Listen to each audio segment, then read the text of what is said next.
Ini Allah menunjukkan mukjizatnya ketika mengeluarkan unta dari batu ketika zaman Nabi Soleh. Nah, kita meskipun tidak sekeramat Nabi Soleh atau tidak sepunya mukjizat seperti Nabi Soleh, kita tahu logikanya. Hayyul hadi bi ajmal dzikra sallu ma'ana ma'ana ya hubba ayati ahadin minhum lidini abada walaqamu fi mawqifin hamidin walakin lamma qabalat arwahuhum ruhahu syarifah sukiyat mintil karro walamma sukiyat kanu fi jihadihim wa hum fi muqabalatin ma wa kanu fi asgarihim wa hum fi muqabalatin ma. Di kemenangan Islam itu karena arwahus sahabat itu muqabalah pancer sama rohnya Rasulullah SAW. Nah dengan pancer ini mereka punya iman kayak imannya Nabi, punya tawakal kayak tawakalnya Nabi.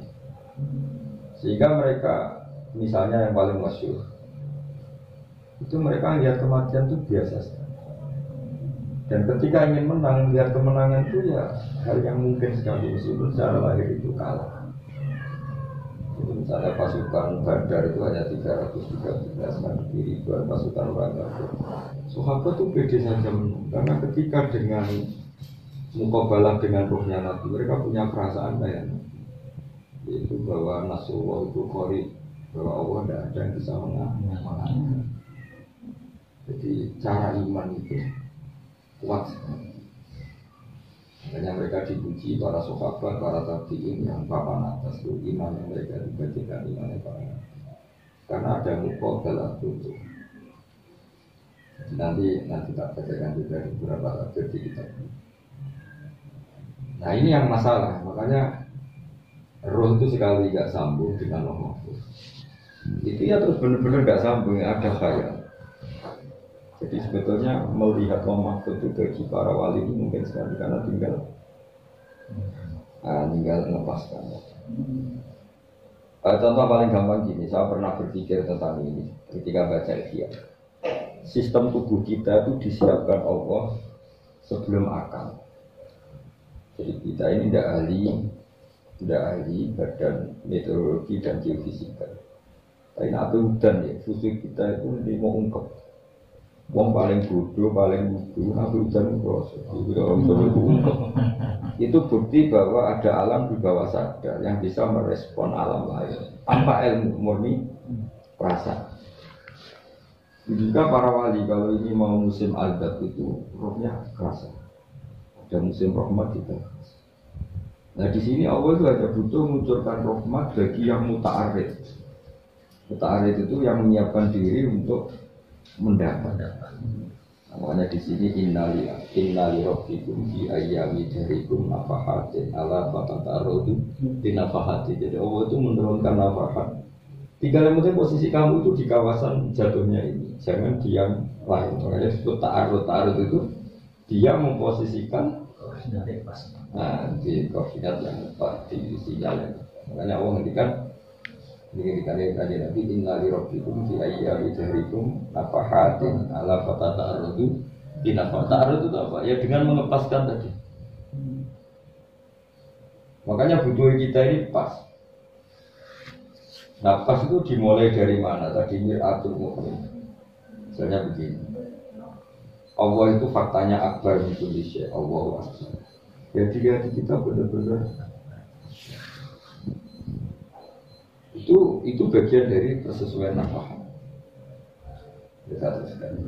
Walam mastaddal halu alim fi ghazwatil yamamah ja'alu syi'arahum wa Muhammadah wa Muhammadah.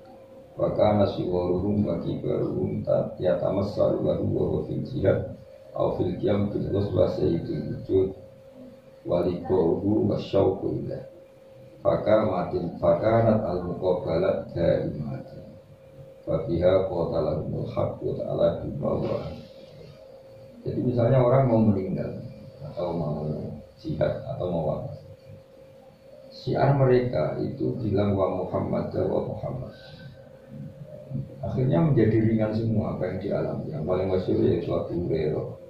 Gila ketika keluarganya menangis karena beliau mau meninggal. Beliau menghentikan, saya ini senang sekali karena mau meninggal. Kenapa? Ghadan nalqal ahibbah Muhammadan wa hisbah. Ghadan nalqal ahibbah Muhammadan wa hisbah. Saya ini senang sekali karena besok ketemu Muhammad dan teman-teman. Jadi yang penting ada muqabalatul ruh bir. Nah, masalah kita ini tidak pernah mudah. Jadi bilang wow akbar tapi nggak lebih bilang Allahul mu'in ni'mal mawla wa ni'man nasir. Nah lu orang pendiri itu mau diane rawani. Jadi kayak nantok. Ini yang mulai dilupakan. Sebenarnya dekat dengan Allah itu mudah sekali. Karena tinggal muqabal. Saya itu merasakan di beberapa hal yang nyata. Saya kemarin kan hormat Habib Jafar. Dan lalu ketemu orang-orang yang bersaksi di antaranya itu sering dijauhi sama Habib Jafar. Dia nak ngaji ya terbaik. Banyak keluar dari situ hormat karena dia punya acara besar termasuk sama saya itu terakhir termasuk karena beliau saya itu di Kalimantan. Nah, sebelum itu minta ngaji sama saya. Hanya satu rutin saya satu majelis dengan beliau. Jadi saya sempat punya sama adik Jafar jadi wali bekerja ada para pengiran. Para pengiran ke Fakir, aku bilang mereka mengulang Fakir. Itu terserah dengan aku banyak yang contoh itu. Nah ini contoh mukabalah tuh. Wali-wali kayak Habib Jafar atau kayak Muhammad. Tak bilang kayak karena jumlahnya punya besar banyak. Itu cara berpikir. Kalau tidak ada lagi amrun khariqun lil adat, dikira Allah itu kuasanya monoton, tidak bisa khariqun lil adat. Kalau kelamaan Allah itu kekuasaannya jadi monoton, tidak bisa menabrak adat khariqun lil adat, maka dikira tidak ala kulli syai'in. Misalnya begini, saya beri contoh. Memang harus latihan dari hal ini. Syaratnya jadi wali, tauhidnya harus lulus. Wiridan sunyi, kalau tauhidnya nggak lulus, nggak jadi wali. Jadi wali itu tauhidnya harus benar-benar. Misalnya begini. Kata kitab Al-Fusunul Hamidiyah juga di kitab Umbul Barawi. Kebodohan manusia itu karena sering melihat adat. Suwe-suwe goblok. Selain sedurungnya harus goblok ya. Maksudnya tambah goblok. Sehingga manusia akan mengatakan kalau telur jadi ayam itu biasa. Kemudian pelungsu yang biji kecil nanti jadi pohon besar juga biasa. Pertanyaannya adalah kata Husnul Hamidiyah. Ketika itu biasa apa manusia ikut berkontribusi? Kan enggak juga. Ketika telur jadi ayam apa manusia ikut menciptakan? Kan enggak juga. Pelungsu jadi pohon besar apa manusia ikut menciptakan? Kan enggak juga. Tapi mereka bilang itu mungkin. Tapi kalau dibilang dari batu besar ini akan terlahir seekor unta, mereka bilang enggak mungkin. Enggak mungkin batu bisa keluar unta. Pertanyaannya, lah yang mungkin dari mana? Ya kalau dari perut unta.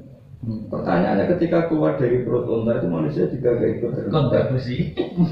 Murni kudratullah. Nah kalau sama-sama kudratullah bedanya apa perut unta sama batu?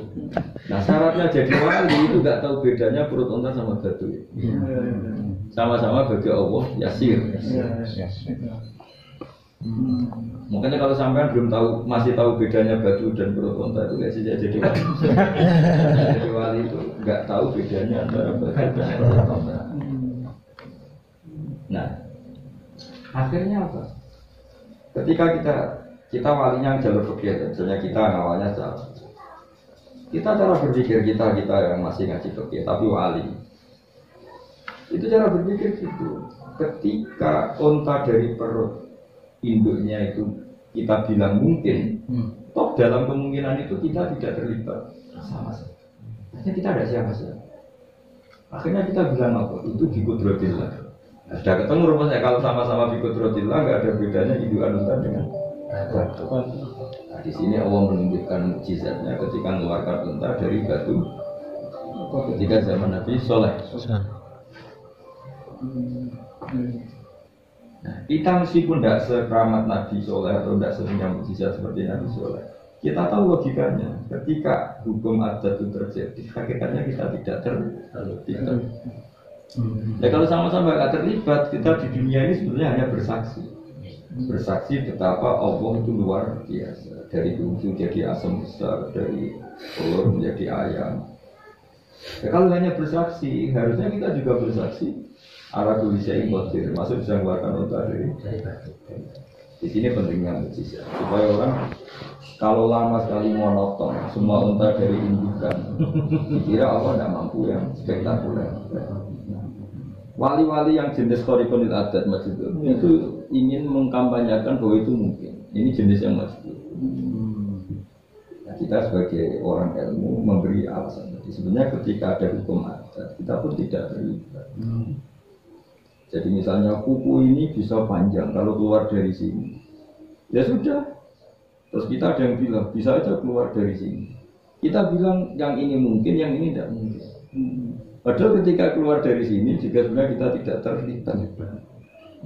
Tapi Allah akhirnya menunjukkan kemampuan. Ada beberapa orang yang entah karena kena laknat, tolong Jawa entah karena pasut, kadang ini tumbuh hal-hal yang tidak wajar. Wali-wali yang jalur-jalur khariqunil adat itu ingin kampanye bahwa kekuasaan Allah tidak. Nah kita yang fakir itu juga ingin kampanye yang dekat Allah atas nama fakir. Tadi memberi penjelasan ketika sesuatu adat terjadi sebetulnya kita sama sekali tidak terlibat. Karena ketika adat pun ya kita ada siapa-siapa. Ayam keluar dari telur kita ada berkontribusi. Tapi kita katakan itu mungkin, yang dari batu kita katakan tidak mungkin. Dari kitab Husnul Hamidiyah bedanya apa? Kalau makna tidak mungkin artinya kamu tidak mampu. Ya ayam dari telur kamu juga tidak mampu. Gitu.